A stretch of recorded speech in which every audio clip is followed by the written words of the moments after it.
नमस्कार, मेरा नाम शुभाशीष बैनर्जी है। मैं एक एस्ट्रोलॉजर, न्यूमरोलॉजिस्ट, वास्तु और टैरो कार्ड रीडर हूँ। और ये मेरे छोटे भाई हैं साहिल शर्मा। हम दोनों ने ये सोचा कि हम लोग एक ऐसा पॉडकास्ट टाइप के वीडियो शुरू करें जिससे हम आम एस्ट्रोलॉजी सीखने वाले लोगों को या आम लोगों को या जो लोग को एस्ट्रोलॉजी में रुचि है, इंटरेस्ट है, उन लोग को कुछ नॉलेज दे पाए, क्योंकि बुक्स और बाकी सारी चीजों से थोड़ी कंफ्यूजन बढ़ जाती है। तो मेरे ये जो छोटे भाई है साहिल शर्मा, इनको बहुत ज्यादा इंटरेस्ट है एस्ट्रोलॉजी में। ये बहुत स्टडी करते हैं एस्ट्रोलॉजी के बारे में। ये मुझसे अपने सवाल पूछेंगे और मैं जवाब दूंगा as an astrologer, numerologist and tarot card reader and vastu person. तो let's start, let take over. Sahil Sharma, बताइए आपके क्या प्रश्न है। तो सबका नमस्कार, इधर जो भी मेरी वीडियो देखने आए हैं। And thank you so much भैया कि आप इस पॉडकास्ट में साथ में ज्वाइन हुए, क्योंकि मेरा बहुत टाइम से प्लान था कि हम लोग कुछ स्टार्ट करें। तो भैया ने बोला कि इसको चालू करते, मेरा प्लान था सीखने का। तो भैया ने बोला कि इसको हम एज एन पॉडकास्ट चालू करेंगे, ताकि जो लोग देखे वीडियो उनको भी थोड़ा आइडिया हो। ताकि मैं ताकि आजकल ज्ञान इतना वाइड हो गया है कि ऐसा नहीं कहीं जाना पड़ता है। अब यूट्यूब के हम हेल्प से हम बहुत लोग की हेल्प कर सकते हैं। तो बस भैया और मेरा यही प्रयास है कि कोई मेरे प्रश्न हो तो भैया उनकी हेल्प करे और मेरी भी हेल्प करे। तो भैया मेरा क्वेश्चन ये है कि ये जो शनि है, थोड़ा पहले मुझे शॉर्ट में बताइए कि शनि एक्चुअली में क्या है, जो सैटर्न प्लैनेट है। फिर मैं और डीप क्वेश्चन पूछूंगा इसके ऊपर। एस्ट्रोलॉजिकली शनि बेसिकली आपके कुंडली में, आपके लिए आपका शनि जो है वो आपका कर्म है। मतलब ये जीवन आपका क्या कर्म करने के लिए पैदा हुआ है। तो जिस घर में बैठा हुआ है, जिस घर में, राशि में नहीं, घर खाने होते हैं 1 2 3 4 5 6 7 8 9 10 11 12। जिस भी खाने में शनि बैठा है, उस खाने को, उस खाने का कर्म, उस हाउस का कर्म आप करने के लिए इस जीवन में री इनकारनेट हुए, पैदा हुए। करेक्ट। ये तो अब सिंपल मीनिंग है। परफेक्ट, अब मेरा अगला हम्म। क्वेश्चन, जैसे आपने बताया कि शनि जहां बैठता है वो हमारा कर्म बंधन बन जाता है, कि हमें इसके प्रति थोड़ा काम करना है। करेक्ट, ठीक है। तो मैं अगला क्वेश्चन ये कि करेक्ट। कैसे मालूम पड़ता है कि शनि अच्छा है या नहीं।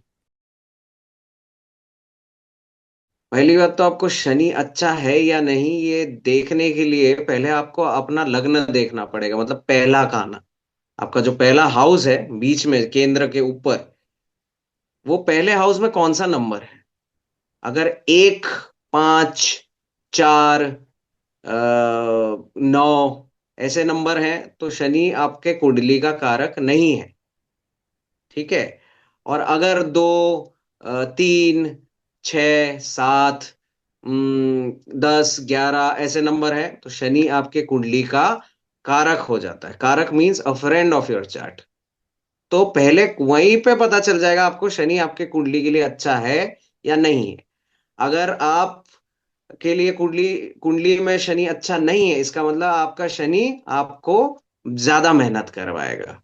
और अगर आपका शनि कुंडली का कारक है तो इसका मतलब है आपको कम कार्यों में ज्यादा रिजल्ट देगा।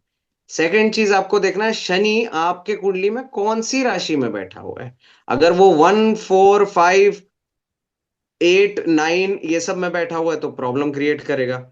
2 3, ये सारे नंबर बोल रहा हूँ राशियों के, 2 3 6 7 10 11 ये सब में बैठा हुआ है तो इजियर होगा, क्योंकि ये फ्रेंडली है। और अगर 9 और 12 फिर भी मैं मानूंगा कि न्यूट्रल है। अगर 12 या 9 में बैठा हुआ है तो भी न्यूट्रल है, तो ठीक रिजल्ट ही देता है। उसके बाद आपको देखना है शनि डायरेक्ट है या रेट्रोगेट है। डायरेक्ट है तो ज्यादा स्ट्रोंगर है, रेट्रोगेट है मतलब थोड़ा मेलो हो गया है। क्योंकि शनि बेसिकली एक मेलेफिक प्लेनेट है।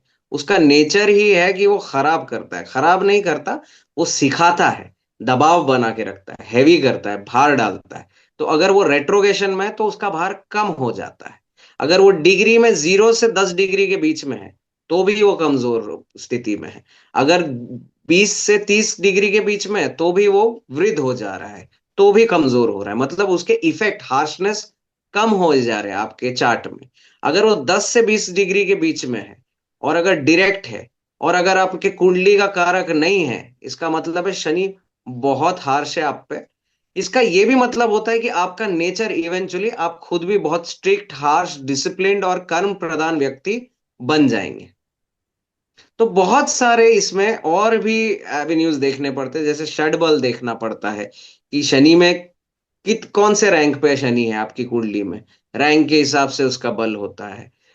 और भी सारी चीजें जब हम लोग देखेंगे, नवमशा में पावर कितना है, नवमशा में शनि की स्थिति कैसी है, लग्न में सिर्फ प्रतीत हो रहा है कि स्ट्रांग, नवमशा में कमजोर है मतलब आधा पावर आ जाता है। इस हिसाब से आपको देखना पड़ता है, बेसिक है।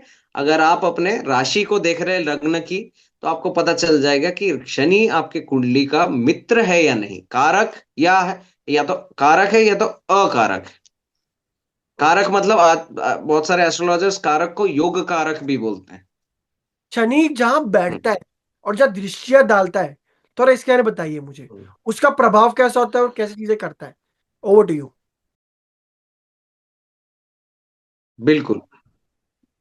मुझे ऐसा लगता है, ये मेरे एक्सपीरियंस से है, मैंने जितने चार्ट्स पढ़े हैं अपने 13 इयर्स के करियर में, मतलब 13 इयर्स का करियर तो नहीं रहा है बट 13 इयर्स की स्टडी रही है, और 13 इयर्स की मेरी प्रैक्टिस रही है एस्ट्रोलॉजी की। मैंने नोटिस किया शनि जहां पे बैठता है, वो घर को उम्र के साथ, जैसे उम्र के पड़ाव बढ़ते जाएंगे, जैसे आप 35 साल के हो जाएंगे, जैसे जैसे आप बूढ़े होते जाएंगे, वो जिस घर में बैठा होगा ना, उस घर के बेटर रिजल्ट्स देना लगेगा, क्योंकि आप रियलाइज कर जाएंगे कि आपको कर्म कहाँ करने हैं। लेकिन उसकी तीसरी दृष्टि सबसे मेरे ख्याल से हार्श होती है। तीसरी दृष्टि सबसे ज्यादा हार्श होती है, क्योंकि शनि से तीसरा, अगर हम लोग अपने घर को, अपने चार्ट को देखें, तो चार्ट का पहला जो हाउस है, वो हाउस से तीसरा हाउस कौन सा होता है, एफर्ट का। तो शनि अपनी जब भी तीसरी दृष्टि से जहां भी देखता है, वो घर में एफर्ट बढ़ा देता है। मतलब आपको और मेहनत कर, 200% मेहनत करेंगे तो 10% रिजल्ट मिलेगा। लेकिन जैसे जैसे उम्र बढ़ती जाएगी और शनि जहां पे बैठा है, आप मेच्योर होते जाएंगे, तो शनि मेच्योर हो जाता है। Shani is you, your chart is also you. तो आपके अंदर जो शनि के तत्व हैं, वो जैसे मेच्योर होते जाएंगे, तो वो आप जिस घर में बैठा हुआ है शनि, वो स्ट्रोंगर होता जाएगा। तो जहां पे दृष्टि डाल रहा है, उसके इफेक्ट्स लेसर होते जाएंगे, क्योंकि आप उसके प्रति एफर्ट डालेंगे ज्यादा।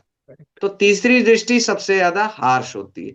सातवीं वाली ठीक ठाक होती है, क्योंकि सातवीं वाली में वो क्या करता है, क्योंकि वो अपने जिस घर में बैठा है, उस घर को तो वो बेहतर करने की कोशिश करता ही है। लेकिन उसके सामने वाला घर क्या हो गया, उसका पार्टनर घर हो गया, तो उसके साथ एक समीकरण बनाने की कोशिश करता है, एक एसोसिएशन, कि मैं यहाँ पे बैठ के इस घर को अच्छा करूंगा, और मैं जिसको देख रहा हूं उसे भी मैं बेहतर करूंगा। तो उसमें भी इफेक्ट आप समझ लीजिए, पहले हाउस में 100%, सेकंड थर्ड दृष्टि 75%, वो सेवेंथ दृष्टि, सेवेंथ एस्पेक्ट से 50%, और 10th एस्पेक्ट से लीस्ट 25%। इसका मतलब शनि का इफेक्ट सबसे ज्यादा लाइफ टाइम तक तीसरे एस्पेक्ट पे रहेगा, और 10वें पे सबसे कम रहेगा। तो 10th एस्पेक्ट सबसे लेस है, क्योंकि शनि उतना दूर देखते देखते उसका इफेक्ट कम होने लगेंगे। समझ रहे हैं आप? और अगर काल पुरुष की हम लोग कुंडली देखें, तो शनि 10वें घर का स्वामी होता है, तो इसलिए 25% ही इफेक्ट दे पाता है वहां पे, और इफेक्ट कम होता है और बेहतरीन होता है। सपोज आपका शनि पहले घर में बैठा है, जैसे आपकी कुंडली में बैठा है, तो फर्स्ट घर को तो बेटर करेगा ही, एज के साथ, मेच्योरिटी के साथ शनि की चीजें आप में बढ़ती जाएंगी, जैसे डिसिप्लिन, हार्ड वर्क, जैसे सच्चा सच बोलना, जैसे स्टेट फास्टनेस, जैसे सही रास्ते पे रहना, फर्म रहना, अपने डिसीजन लिए, आपने कुछ एक किसी को प्रॉमिस किया तो उस पे रहना। तीसरी दृष्टि से तीसरे हाउस को देख रहा है, कम्युनिकेशन, हाथों से काम, आपका एफर्ट डालना, आपके छोटे भाई बहनों समान जितने लोग हैं उनसे आपके रिलेशन, ये सारी चीजें एज के साथ बेटर होंगी। सेवेंथ हाउस आपके देख रहा है, तो आपके स्पाउस, आपके पार्टनर्स, दूसरे लोग जो आपके सामने हैं, सपोज आप जैसे रेस्टोरेंट चलाते हैं, तो आपके कस्टमर हो गए आपके सामने के लोग, आपके जितने भी डिस्ट्रीब्यूटर्स आ रहे हैं, आपके प्रोवाइडर्स आ रहे हैं, जो भी लोग आ रहे हैं जिनसे आपका बिजनेस आगे बढ़ रहा है, वो हो गए आपके सामने के लोग, आपके पार्टनरशिप। और 10वीं दृष्टि से आपके करियर में वृद्धि डालेगा। इसका मतलब है शनि अगर आपके पहले स्थान में है, तो आपकी पर्सनालिटी में चेंजेस लाएगा धीरे धीरे। और जैसे आपकी पर्सनालिटी में चेंजेस आएंगे वैसे आपके तीसरे घर में, सातवें घर में और 10वें घर में चेंजेस आएंगे, मतलब एफर्ट में, अदर पीपल के साथ एसोसिएशन में और आपके करियर में। और ये एज के एक्टिवेशन से होता है, क्योंकि 35 साल की उम्र में आपका शनि आपको माफ कर देता है। आपके जितने पिछले जन्म के कर्म थे शनि के प्रति, वो सारी चीजें शांत होने लगती है। ठीक उसी तरह जिस तरह एक मांगलिक का मंगल 28 से 30 के बीच में शांत होने लगता है। मतलब जो मांगलिक दोष कह लो या मंगल का भारीपन कह लो, वो बेसिकली मंगल के प्रति सारे कर्म जो आपके 28 से 30 के बीच में खत्म हो जाते हैं। ठीक उसी तरह सैटर्न के सारे जो पिछले जन्म के कर्म हैं वो 35 की उम्र तक खत्म हो जाते हैं। शनि आपको माफ करके वृद्धि करता है सारे घरों की। ओके। ओके, अब अगला क्वेश्चन ये है कि मैंने बहुत सुना है ये आत्मा कारक, ये आत्मा कारक क्या होते हैं, शॉर्ट में अगर बताएं आप। शॉर्ट में ये होता है, आप जब इंसान का जन्म लिए, री इनकारनेट हुए हैं, तो आप एक रीजन से हुए हैं, है ना। आपके पिछले जन्मों के कर्मों के अनुसार आपकी कुछ इच्छाएं हैं जो अधूरी रह गई थी, और उन उन इच्छाओं को कंप्लीट करने के लिए, उस साइकिल को कंप्लीट करने के लिए, वो कार्मिक डेट को खत्म करने के लिए आपका जन्म हुआ है। आपकी आत्मा का जन्म हुआ है एक इंसानी शरीर में। इस वर्ड से निकलता है आत्म कारक। आत्म कारक आपकी कुंडली में वो प्लैनेट है जो हाईएस्ट डिग्री में बैठा हुआ है, जिसका मतलब है आपकी आत्मा उस कार्य, उस पर्टिकुलर प्लैनेट से रिलेटेड सबसे ज्यादा इन जन्मों में करके आई है, लेकिन उस कार्य का फुलफिलमेंट नहीं हुआ है, डिजायर कंप्लीट नहीं हुई है।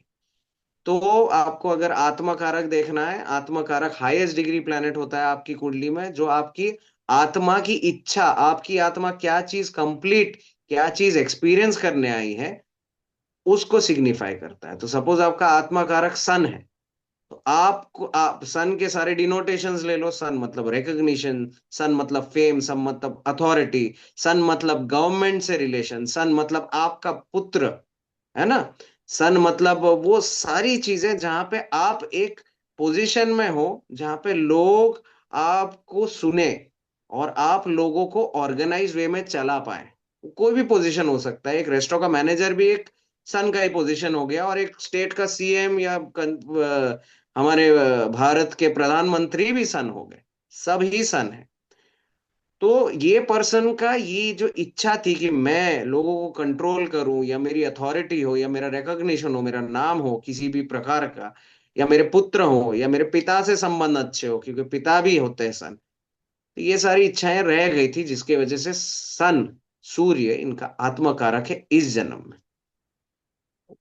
परफेक्ट, समझ आ गया मुझे। अब मेरा अगला क्वेश्चन ये है कि अगर, और एक चीज में, श्योर श्योर। और एक चीज ऐड करना चाहूंगा कि जिस घर में आपका आत्मा कारक बैठा है, उस घर के प्रति, उस प्लेनेट के हिसाब से आप वो कर्म करने आए हैं, तो उसको बहुत ध्यान दीजिएगा। अगर किसी यंग बच्चा है ना, तो पहली चीज वो अगर मुझे करियर पूछे, तो बाकी एस्ट्रोलॉजर्स क्या करते हैं, लग्न देखते हैं, 10वां घर, छठा घर, फलाना ढिमकाना। मैं सिर्फ आत्मकारक देखता हूँ कि बच्चा क्या कार्य करने के लिए आया है, वो कार्य जो करने के लिए आया है वो किस घर के प्रति है, और फिर उसका कर्म का अधिपति शनि कहाँ बैठा हुआ है। उससे मैं अनुमान लगा लेता हूँ कि ये इसका बेस्ट प्रोफेशन होगा। तो इसलिए हमेशा किसी को गाइड करना है, किसी बच्चे को जो आपके पास आया प्राइमरी एजुकेशन के बाद या सेकेंडरी एजुकेशन में या कॉलेज में, आप आत्मा कारक देखिए, किस घर में बैठा हुआ है देखिए, और शनि देखिए कहाँ बैठा हुआ है, आप बता देंगे उसको किस दिशा में जाना है in terms of career, in terms of career only. ये मांगलिक दोष क्या है, बहुत ही ज्यादा हाइप में रहता है वो, ये एग्जैक्टली क्या है मांगलिक दोष।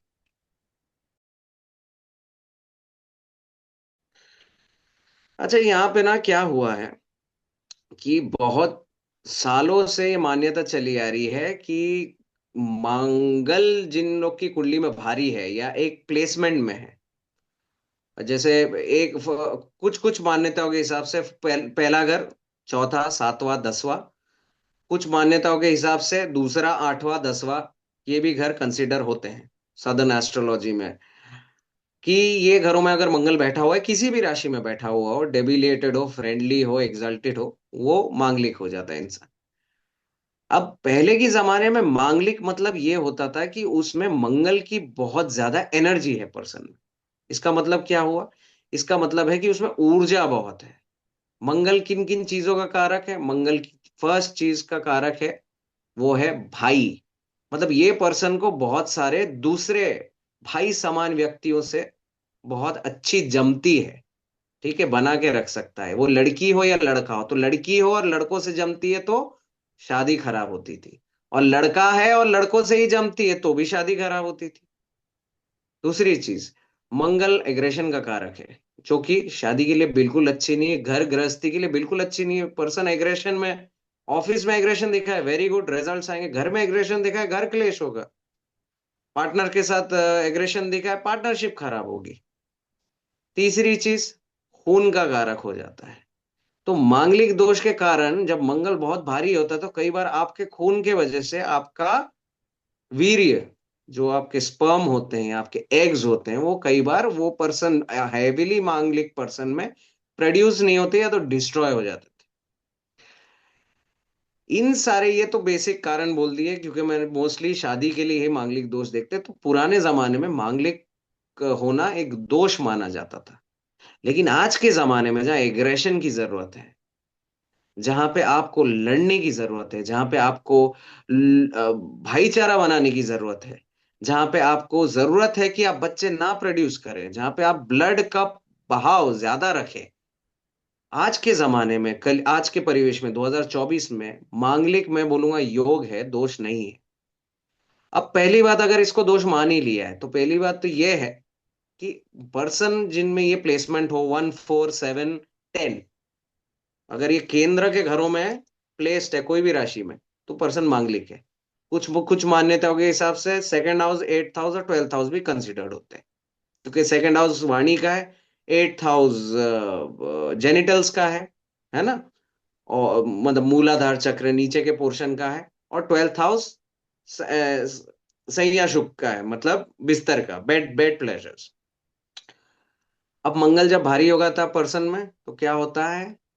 वो पर्सन में बहुत ज्यादा एनर्जी होती है, तो ऑब्वियसली उसमें सेक्सुअल एनर्जी भी ज्यादा होती है।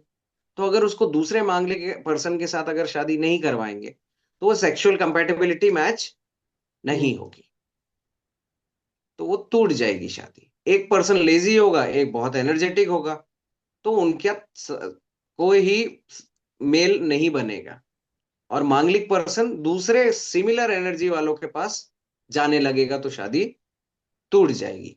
अब इसमें और एक तोड़ यह है कि मांगलिक पर्सन की अगर शनि प्रधान व्यक्ति से शादी हो जाए तो, लेकिन ये सिर्फ मुमकिन है कि एक arrange marriage type of situation में चलेगा, क्योंकि शनि प्रधान व्यक्ति मांगल प्रधान व्यक्ति को, मांगलिक को कंट्रोल कर सकता है। लेकिन कब तक? क्योंकि ये पुराने परिवेश में पॉसिबल था, जहां पे मोबाइल फोन्स नहीं थे, इंटरनेट नहीं था, लोग इतना अनजान लोगों से, स्ट्रेंजरों से बात करने का कोई तरीका नहीं था, कोई कम्युनिकेशन नहीं था। लेकिन आजकल हो गया है। तो एक शनि प्रधान व्यक्ति कितने देर एक मांगलिक पर्सन को कंट्रोल कर लेगा? एक ना एक दिन ये पर्सन निकल ही जाएगा। इसलिए बेहतर यही होता है कि एक मांगलिक को या तो 28 30 के बाद शादी करनी चाहिए, बेस्ट सिचुएशन। बहुत ही भारी मंगल है और शनि भी भारी पड़ रहा है तो फिर 32 30 35 के बाद। और अगर उससे पहले शादी कर रहे हैं तो 100% एक मांगलिक शेक कीजिए, या तो शनि प्रधान व्यक्ति से। लेकिन मैं कहूंगा कि शनि प्रधान व्यक्ति से शादी आज के परिवेश में नहीं टिकती है।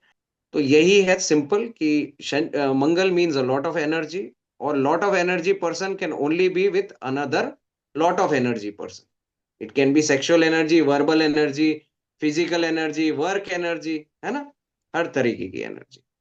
बस यही है मांगलिक दोष। और ये दोष मत मानो, ये योग है। जो मांगलिक होता है, मैंने देखा है मोस्टली कलयुग में, आज के परिवेश में, वो बहुत कुछ कर जाता है जीवन में। और जिसका मंगल थोड़ा शांत होता है वो ज्यादा कुछ नहीं करता, क्योंकि वो सम में रहता है, वो रिलैक्स्ड रहता मतलब आगे बढ़ना है तो हमें एनर्जी चाहिए, जोश चाहिए जिंदगी में आगे बढ़ने का। If you want to fight a competition, है। हमें एब्सोल्युटली, जो हमें मंगल हैवी हो तो उससे। एब्सोल्युटली। तो करेक्ट। उससे उसको मटेरियलिस्टिक सक्सेस मिलेगी। अगर स्पिरिचुअल सक्सेस चाहिए तो भी मंगल चाहिए, कि आपको स्पिरिचुअलिटी में उत्सुकता है, जागरूक ये रुचि है, आप उस तरफ बढ़ना चाहते हैं, अग्रसर होना चाहते हैं। मंगल अगर शांत है तो वो पर्सन क्या करेगा? सोते रहेगा।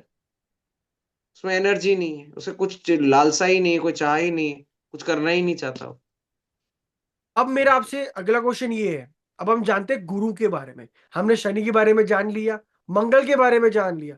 अब हम जानेंगे गुरु के बारे में। थोड़ा थोड़ा शॉर्ट में पहले गुरु के बारे में बताओ, फिर हम सेम फॉलो करेंगे स्टेप्स।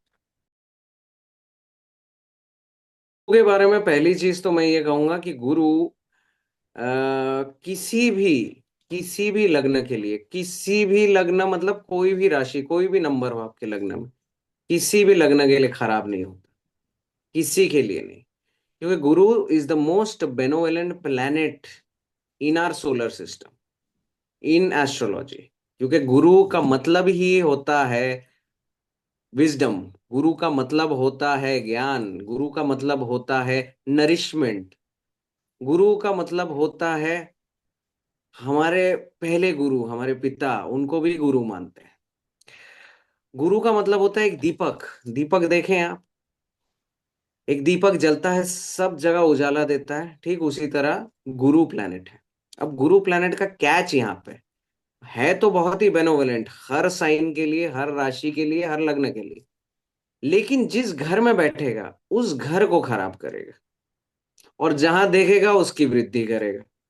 ठीक उसी तरह जिस तरह एक दीपक जलता है, आपने नोटिस किया होगा, दीपक के नीचे देखिए अंधेरा होता है, लेकिन चारों तरफ रोशनी होती है। इसका मतलब है जुपिटर जहां बैठता है उस चीज को खराब करता है, उस घर की हानि होती है। तो अगर वो कुटुंब के घर में बैठा हुआ है सेकंड हाउस में, तो आप देखेंगे वो, अब आपने ये, मैं आपको एक्सपीरियंस सबने किया होगा। सपोज आपके 11th हाउस में बैठा हुआ है, आपके 11th हाउस में बैठा हुआ है, हम राशि को छोड़ दीजिए, राशि को नहीं देखेंगे। तो पहली चीज जुपिटर क्या है? जीव कारक है ना। पैसे हमने बनाए हैं, ये राहु है, उसमें मत जाइएगा। आप बोलेंगे 11वां घर मतलब मेरा प्रॉफिट्स और गेन्स खराब होंगे, नहीं। वो एक इनटेंजिबल थिंग है जो हमने बनाई है, नकली है वो। जीव कारक की चीजों को खराब करेगा। तो जुपिटर अगर 11वें में बैठेगा तो जीव कारक क्या होते हैं? 11वां घर होता है आपका दोस्त, आपके हायर सर्कल्स। इन चीजों को आप खराब करेगा, मतलब आपको जो दोस्त भी मिलेंगे वो या तो विकेड होंगे, क्योंकि जुपिटर इज विजडम, विजडम का ऑपोजिट हो गया विकेड विजडम, जैसे गुरु चांडाल। वो लोग न प्रतीत होंगे कि वो अच्छे हैं, लेकिन होंगे वो खराब। वो आपका फायदा उठाने आएंगे, वो आपको नरिशमेंट या विजडम देने नहीं, आपसे कुछ लेने आएंगे, और आपको लगेगा वो लोग अच्छे हैं। इसका विपरीत यह है कि जुपिटर वहां बैठ के 100% पैसा देगा, क्योंकि जुपिटर इज एन एक्सपेंशन का प्लैनेट, तो बेसिकली जहां बैठेगा उसको एक्सपैंड जरूर करेगा, लेकिन खराब करेगा। ठीक उसी तरह जिस तरह फैट, क्योंकि जुपिटर फैट का भी कारक है, कफ का कारक है। ठीक उसी तरह जिस तरह एक मोटा पर्सन देखा है आपने, वो मोटा होता जाता है, उसको जुपिटर फैट मिले जा रहा है, लेकिन उसकी तबीयत खराब होने लगती है, because of access wait, access fat, cholesterol, triglycerides, है ना। तो जुपिटर अगर आपके 11वें घर में है तो आपको बहुत गेन्स देगा, हायर सर्कल देगा, लोगों से फायदा देगा, पैसा आ रहा है, लेकिन आपको सच्ची दोस्ती नहीं मिलेगी। अब वो कौन से घरों को देख रहा है? पांचवी दृष्टि से तीसरे घर को देख रहा है, सातवीं दृष्टि से पांचवें घर को देख रहा है, और नौवीं दृष्टि से आपके 7th हाउस को देख रहा है, करेक्ट। तो ये सारी चीजें क्या दिखा रही है कि आपकी वाइफ में बढ़ोतरी हो रही है, आपके एफर्ट में बढ़ोतरी हो रही है, आपके बच्चों में, आपकी क्रिएटिविटी में बढ़ोतरी हो रही है। अब इसमें अच्छा क्या है, बुरा क्या है? अच्छा यह है कि ये पर्सन बहुत एफर्ट डाल रहा है, करेक्ट। लेकिन बुरा यह है कि एफर्ट ज्यादा डालने की वजह से क्या होगा? व्यक्ति की हेल्थ खराब होगी। खराब होगी। ये पर्सन एक्सट्रीमली क्रिएटिव है, या इसको बहुत सारे बच्चे पैदा हो रहे हैं, एक से अधिक, तो पर्सन का एफर्ट बढ़ता जा रहा है बच्चों को पालने में, क्रिएटिविटी बढ़ रही है, तो कंफ्यूजन बढ़ रहा है कि ये करूं वो करूं, या तो ये करूं, ये भी कर रहा है, वो भी कर रहा है, ये भी कर रहा है, वो भी कर रहा है, और थक जा रहा है। और अगर वाइफ के घर को देख रहा है तो एक से ज्यादा शादी दे रहा है, या एक से ज्यादा रिलेशनशिप दे रहा है, इस तरह खराब कर रहा है। और अगर एक ही बीवी रह गई तो उसको मोटा कर देगा। तो इस तरह जुपिटर फंक्शन करता है, बहुत ही डायबोलिकली। ये एक फ्लिप साइड की चीज है। अगर आपके चार्ट में वो अच्छी राशि में है तो काफी बेटर रिजल्ट्स देता है। थोड़ी बुरी राशि में है तो राशि अनुसार थोड़े बुरे रिजल्ट्स होंगे। तो अगर वो डेबिलेटेड सिचुएशन में है तो आप समझ जाइए कि आपको जितनी सारी मटेरियलिस्टिक चीजें हैं उन सब का गेन जुपिटर कराएंगे। घर, गाड़ी, पैसा, ऑर्नामेंट्स, ज्वेलरी, है ना, मान सम्मान, ये सब फेक है।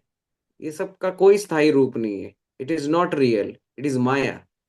लेकिन जो जीव कारक चीजें हैं, दोस्ती, माँ बाप, बच्चे, वाइफ, रिलेशनशिप्स, प्यार, मोहब्बत, विजडम, ये सारी चीजें नहीं देगा। ये सारी चीजों को खराब कर देगा जो असली चीजें हैं, जिसके लिए आपका जन्म हुआ। तो अगर वीनस के घर में बैठा है, सपोज ऋषभ राशि में बैठा हुआ है, ऋषभ राशि में जाके वो वीनस के साथ मिलके एक पर्सन को बहुत फूडी बना सकता है। एक पर्सन को कोलेस्ट्रॉल प्रॉब्लम्स भी दे सकता है ना। एक पर्सन को बहुत ही क्रिएटिवली इंक्लाइंड बना सकता है। बहुत सारे मेरे क्लाइंट हैं जो कपड़ों के बिजनेस में है, जिनका बहुत ब्रिलियंट एसोसिएशन है जुपिटर और वीनस का, कपड़ों के बिजनेसेस में। ऑफ कोर्स दूसरे प्लैनेट्स भी कंसिडर करने पड़ते हैं, मेजरली राहु, शनि और मार्स।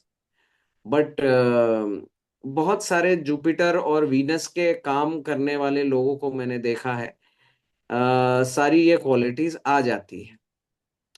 नेवरदलेस जुपिटर एक ब्रिलियंट प्लैनेट है और मुझे ऐसा लगता है कि जुपिटर की अच्छाई ज्यादा है और बुराई बहुत ही कम है। मतलब हानि बहुत ही कम करता है और अच्छा हमेशा ज्यादा ही करता है। और हानि करता भी है ताकि आप चेंज होके बेटर पर्सन बने। अगर हम्म। आपको खराब दोस्त मिलेंगे तो आप रियलाइज करेंगे और आप you will become a better friend to others, because you have gotten bad friends always. तो you will be a better person to others. अगर आपको खराब बीवी मिली है तो you will be a better husband. अगर पहली बार आपकी शादी टूटी, नेक्स्ट टाइम आप ट्राई करेंगे कि ये शादी मैं और अच्छे से निभाऊं। तो जुपिटर ऑलवेज अगर कुछ खराब करेगा तो आपको अपने से, आपको तोड़ के वापस बिल्ड करने की कोशिश करेगा, आपको बेटर ही बनाएगा। अब मैं आपसे बहुत अजीब क्वेश्चन पूछता हूँ। अगर शनि, हम्म। सैटर्न और गुरु यानी जुपिटर दोनों एक ही घर पे दृष्टि डाल रहे हो फिर? शनि और गुरु एक ही घर पे दृष्टि डाल रहे हो तो पर्सन विजडम के साथ बहुत डिसिप्लिन में चलेगा, अब वो घर के हिसाब से। करेक्ट। मुझे लगता है शनि और जुपिटर जब भी कहीं भी दृष्टि डाले या कंजंक्शन करे या बहुत ज्यादा पावर किसी हाउस को दे दे तो वो हाउस, वो पर्सन सबसे बेस्ट हैंडल करता है। क्योंकि वो पर्सन एक जज जैसा बन जाता है वो उस हाउस के लिए। क्योंकि शनि इज अ जज विथ विजडम। और वो एक ही जगह देख रहा है, मतलब वो घर को वो इतनी बेहतरीन तरह से संभालेगा कि कुछ कहना ही नहीं। बट बहुत प्रैक्टिकली संभालेगा, यहाँ पे इमोशन नहीं आएगा। वो पर्सन एकदम प्रैक्टिकली वो हाउस से डील करेगा। क्योंकि Shani is a cold planet and Jupiter is a wise planet. It's like a teacher, correct. It's like a जज, it's like a parent who is extremely responsible. वो ओके। बिल्कुल भी प्यार मोहब्बत नहीं दिखाएगा, एकदम प्रैक्टिकली करेगा। वो ही करेगा उस हाउस के लिए। अगर ये दोनों प्लैनेट एक हाउस को देखेंगे तो ये दोनों प्लैनेट मिलकर उस हाउस के लिए वही करेंगे जो उस हाउस के लिए अच्छा है, ना कि जो वो हाउस को अच्छा लग रहा है। करेक्ट। मतलब आपका सपोज शनि और जुपिटर आपके लग्न को देख रहा है ना। तो आपको इतना डिसिप्लिन बनाएगा, क्योंकि आप अगर इनडिसिप्लिन हो गए, क्योंकि आपको शराब पीना पसंद है, शराब का सेवन करना पसंद है या सिगरेट पीना पसंद है, उसकी वजह से आपका हेल्थ खराब होगा। इस वजह से आपको एकदम ही रेजिमेंटेड बना देगा कि आप सिर्फ ध्यान देंगे ताकि आपका हेल्थ अच्छा रहे। तो आपको बहुत ही ज्यादा फोकस्ड, वाइज और एकदम कंट्रोल्ड बना देगा उस घर को जिस घर को देख रहा है, ऑब्वियसली। करेक्ट। अब सेम क्वेश्चन दूसरा कंजक दूसरी एस्पेक्ट्स। शनि और मंगल एक दूसरे को देखा तो म्यूचुअल एस्पेक्ट दोनों की ओर कल जब भी अपने एक दूसरे को देखता है, ये दो चीजों का स्ट्रेट अवे में बता रहा हूँ, स्ट्रेट अवे इंडिकेशन होता है। पर्सन पहले तो बहुत ज्यादा स्पोर्ट्स में होना चाहिए, ठीक है। स्पोर्ट्स में नहीं है तो लेबर है, फिजिकल एक्टिविटी बहुत ज्यादा कर रहा है। क्योंकि एक है मेहनत, हार्डवर्क का कारक, है ना, और एक है physical activity and aggression and energy का कारक। ये दोनों होने से पर्सन या तो लेबर होता है या तो स्पोर्ट्स में होता है। दूसरी चीज, ये पर्सन को फिजिकल बहुत ज्यादा काम करना पड़ता है, फिजिकली। अगर नहीं भी इसको ऐशो आराम है, फिर भी ये फिजिकली बहुत एक्टिव होगा, हमेशा आप देखिएगा। सेकेंडली क्या होगा, ये हमेशा पर्सन अगर ये लग्न को देख रहा है, बाकी सारे प्लानिटरी पोजीशन नहीं बोल रहा हूँ, जुपिटर मून ये सारी चीजें देखनी पड़ती है। अगर ये सब नहीं है तो ये पर्सन को या तो हमेशा ये इतना फिजिकल एक्टिविटी करेगा ये कि ये पतला रहे, क्योंकि मंगल और शनि दोनों ही लीन करते हैं। Mangal is energy and Shani is hard work. Labour को देखें, पतला रहता है, स्पोर्ट्समैन पतला रहता है। और अगर आप मोटे हैं तो अगर शनि और मंगल का रिलेशन है तो आपको जबरदस्ती पतला कराएगा बीमारियां देख के। क्योंकि शनि और मंगल दोनों क्या हो गए, बोन और मसल। अगर हम्म। आपने ये दोनों का रिलेशन है और आपने हेल्थ का ध्यान नहीं दिया तो बोन मसल लिगामेंट्स जॉइंट्स ये सब का प्रॉब्लम होने लगेगा। और एक मैंने बात नोटिस की है, मंगल और शनि का कोई रिलेशन बने चार्ट में, बहुत ही स्ट्रेंज है, ये मेरा ऑब्जर्वेशन है। विटामिन डी का डेफिशिएंसी 100% होता है। तो वो पर्सन को देखना चाहिए, टेस्ट करवा लेना चाहिए एक बार। अब एक heavy question. Shani, Mangal and Jupiter सब एक घर पर दृष्टि दे दो। शनि मंगल जुपिटर एक घर में दृष्टि दे दे तो वो पर्सन बहुत ही लॉन्ग ड्रॉन और बहुत ही पुराने किस्म के काम करता है। मतलब जैसे बोल लीजिए लॉ के काम करेगा, एस्ट्रोलॉजर हो सकता है, पुराने रीति रिवाज के हिसाब से काम करने वाला पर्सन। कोई ब्राह्मण हो सकता है, कोई सेज हो सकता है, कोई ऐसा पर्सन जो बहुत ही ज्यादा प्रिंसिपल्ड है, मटीरियलिस्टिक नहीं है। यहाँ पे प्रॉब्लम हो जाती है।